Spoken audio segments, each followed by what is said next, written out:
పార్లమెంట్లో భారత రాజ్యాంగ నిర్మాత డాక్టర్ బిఆర్ అంబేద్కర్పై అనుచిత వ్యాఖ్యలు చేసిన కేంద్ర హోంమంత్రి అమిత్ షా వెంటనే జాతికి క్షమాపణ చెప్పాలని డీసీసీ అధ్యక్షుడు కేతావత్ శంకర్ నాయక్ డిమాండ్ చేశారు.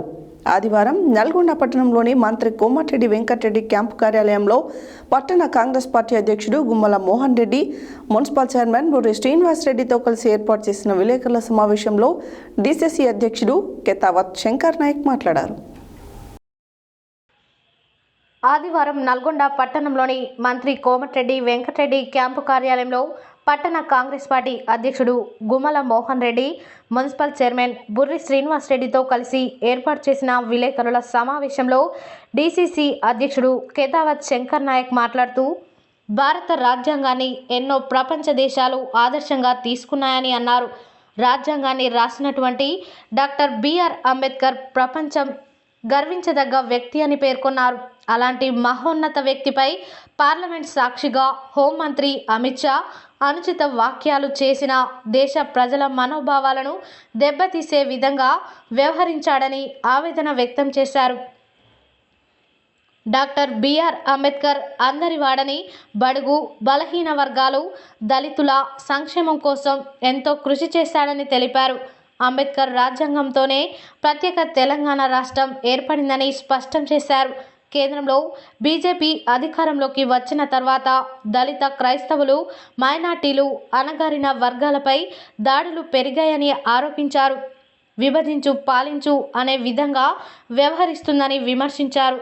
పార్లమెంట్లో అంబేద్కర్పై కేంద్ర హోంమంత్రి అమిత్ షా చేసిన వ్యాఖ్యలను వెంటనే ఉపసంహరించుకొని జాతికి బహిరంగ క్షమాపణ చెప్పాలని డిమాండ్ చేశారు.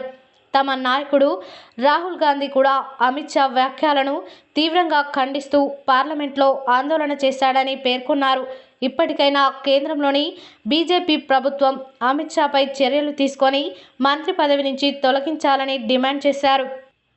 ఈ విలేకరుల సమావేశంలో Nalgonda market committee chairman Jukuri Ramesh, Congress party నాయకులు నంద్యాల వీర బ్రహ్మానందరెడ్డి, పిల్లి రమేష్ యాదవ్, కిన్నెర అంజీ, పేర్ల ఈశ్వర్ తదితరులు పాల్గొన్నారు. గారి క్యాంప్ కార్యాలయంలో ప్రెస్ మీట్కి వచ్చినటువంటి మా గౌరవనీయులు బుర్రి శ్రీనివాస్ రెడ్డి గారు, మున్సిపల్ చైర్మన్ గారికి, అదేవిధంగా పట్టణ అధ్యక్షులు మోహన్ రెడ్డి గారికి, మన మార్కెట్ చైర్మన్ జూకూరి రమేష్ గారికి, ఆ తర్వాత మన మిత్రులందరికీ కూడా పేరు పేరు నమస్కారాలు తెలియజేస్తా ఉన్నాను. ఏదేమైనా నాడు రాజ్యాంగ నిర్మాత, అణగారిన వర్గాలకు చెందినటువంటి వ్యక్తి, ఆనాడు ఒక పేద కుటుంబంలో పుట్టి ఉన్నత చదువులు చదివి ఇలా భారతదేశంలోనే కాకుండా ప్రపంచ దేశాల పేరుగాంచినటువంటి వ్యక్తి డాక్టర్ బిఆర్ అంబేద్కర్ గారు. కేంద్రంలో బీజేపీ వచ్చినాక, బీజేపీ ప్రభుత్వం వచ్చిన 10 సంవత్సరాలలో దళిత, క్రైస్తవుల మీద, మైనార్టీల మీద, అణగారిన వర్గాల మీద దాడి చేస్తూ ఉన్నది. అదేవిధంగా మొన్న పార్లమెంట్లో అంబేద్కర్పై అమిత్ షా గారు అనుచిత వ్యాఖ్యలు చేసినాడు. ఆ వ్యాఖ్యలను తీవ్రంగా కాంగ్రెస్ పార్టీ ఖండిస్తూ ఉన్నది. అదేవిధంగా రాహుల్ గాంధీ గారు, తర్వాత మా కాంగ్రెస్ పార్టీ పక్షాన్ని అందరూ రోజు పార్లమెంట్ ఆవరణలో జై భీమ్ అని నినాదాలు చేస్తూ ఉన్నారు. అయినా కానీ బీజేపీ ప్రభుత్వానికి పెట్టినట్టు లేదు. అంబేద్కర్ గారు రాసిన రాజ్యాంగం వల్లనే ఇవాళ అందరూ ఇలా భారతదేశంలోనే కాకుండా ప్రపంచ దేశాలు కూడా ఆదరిస్తూ ఉన్నారు.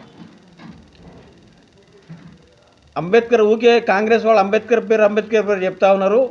అంబేద్కర్ పేరు చెప్పే బదులు ఏదో గుడిలో దేవుని పేరు చెప్తే బాగుంటుందని చెప్పి ఒక అవమానించినట్టు మాట్లాడుతూ ఉన్నాడు. దేవుడు అందరికీ దేవుడే, కానీ అంబేద్కర్ గారు కూడా ఇలా రాసిన రాజ్యాంగంలో పొందుపరిచిన చాలా ఆర్టికల్స్తోనే ఇలా తెలంగాణ వచ్చింది, చిన్న చిన్న రాష్ట్రాలు వచ్చినాయి, బడుగు బలహీన వర్గాలకు రిజర్వేషన్ వచ్చింది. ఇలా అంత రిజర్వేషన్ పేరుతోటి ఇలా రాజకీయంగా పదవులు వచ్చినాయి. చదువులు చదువుకుంటారు, ఐఏఎస్లు అయ్యారు, ఐపీఎస్లు అయ్యారు, చాలామంది అయ్యారు. కాబట్టి అతన్ని గౌరవించాల్సిన అవసరం ఉన్నది. ఇలా కాబట్టి ఇలా అంబేద్కర్ గారిని అవమానపరిచినందుకు బీజేపీ పార్టీ నాడు మొదటి నుంచి ఉన్న పార్టీ కాదు, బీజేపీ పార్టీ మధ్యలో వచ్చిన పార్టీ. అది ఆంగ్లేయులకు మధ్యవర్తిత్వం చేసింది, మీడియేటర్ చేసింది వాళ్ళు బీజేపీ పార్టీ వాళ్ళు.